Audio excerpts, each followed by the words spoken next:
Hello food lovers, welcome to RPSS వారి రుచులు. ఈరోజు మన ఛానల్లో చికెన్ కీమా మసాలా కర్రీ ఎలా చేయాలో చూద్దాము. మటన్తో కీమా మనం రొటీన్గా చేసుకునేదే, ఇలా డిఫరెంట్గా ట్రై చేద్దాము. ఇందుకు మనం ఒక ప్యాన్ తీసుకొని అందులో ఒక 6 టేబుల్ స్పూన్స్ ఆయిల్ వేసుకొని అది హీట్ అయ్యాక ముందుగా కోసి పెట్టుకున్న ఉల్లిపాయలు అలాగే పచ్చిమిరపకాయలు వేసుకొని కాసేపు దోరగా వేయించుకోండి. అలాగే అందులో ఒక రెమ్మ కరివేపాకు వేసుకొని దాన్ని కూడా మంచి సువాసన వచ్చినంత వరకు వేయించుకోండి. ఇప్పుడు ఒక హాఫ్ టేబుల్ స్పూన్ పసుపు వేసుకొని సాల్ట్ రుచికి సరిపడా వేసుకొని ఒకసారి మళ్ళా కలుపుకోండి. అవి కొంచెం లైట్ బ్రౌన్ కలర్లోకి వచ్చాక 2 టేబుల్ స్పూన్ అల్లం వెల్లుల్లి పేస్ట్ వేసుకోండి. అప్పటికప్పుడు దంచుకున్నదైతే మంచి రుచిని ఇస్తుంది.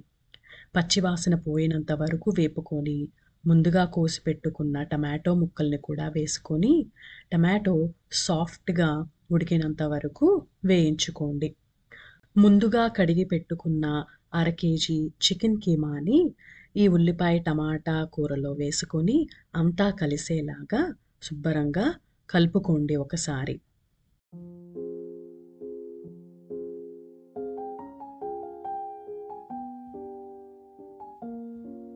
హాఫ్ టేబుల్ స్పూన్ జీలకర్ర పొడి, హాఫ్ టేబుల్ స్పూన్ ధనియాల పొడి, 1 టేబుల్ స్పూన్ గరం మసాలా, అలాగే మీ స్పైస్ లెవెల్స్ తగ్గట్టుగా కారపొడి.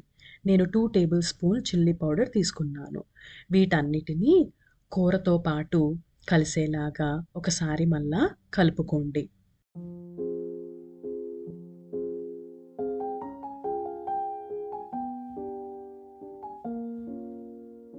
దోరగా వేయించుకున్న కీమా మసాలాలో ఒక చిన్న గ్లాస్‌తో వాటర్ తీసుకొని వేసుకొని మళ్ళీ ఒకసారి కలిపి మూత పెట్టి కుక్కర్‌ని ఒక 2-3 విజిల్స్ వరకు ఉడికించుకోవాలి. కుక్కర్ చల్లారాక మూత తీసి చూస్తే చూసారా పర్ఫెక్ట్ కన్సిస్టెన్సీలో ఉంది. ఇంకా దగ్గరికి కావాలి అనుకుంటే లోలో ఒక 10-15 నిమిషాల పాటు మళ్ళీ ఉడికించుకోండి.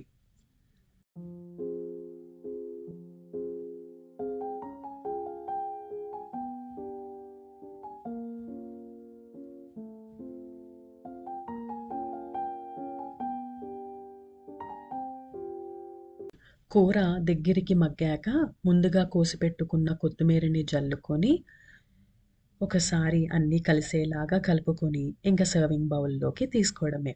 క్విక్ అండ్ ఈజీగా, సింపుల్‌గా వితిన్ నో టైమ్ మనం నాన్ వెజ్‌ని ఇలా కూడా రెడీ చేసుకోవచ్చు.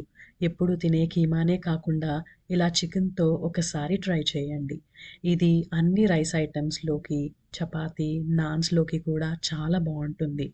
1 slice of onion and a bit of lemon మంచి ఫ్లేవర్‌ని యాడ్ చేస్తుంది. ఇక లేట్ ఎందుకు, మీరు కూడా ట్రై చేసి మీ ఫ్యామిలీతో ఎంజాయ్ చేయండి. ఈ వీడియో మీకు నచ్చినట్టయితే please subscribe to my channel. Do like and share with your family and friends. Thank you.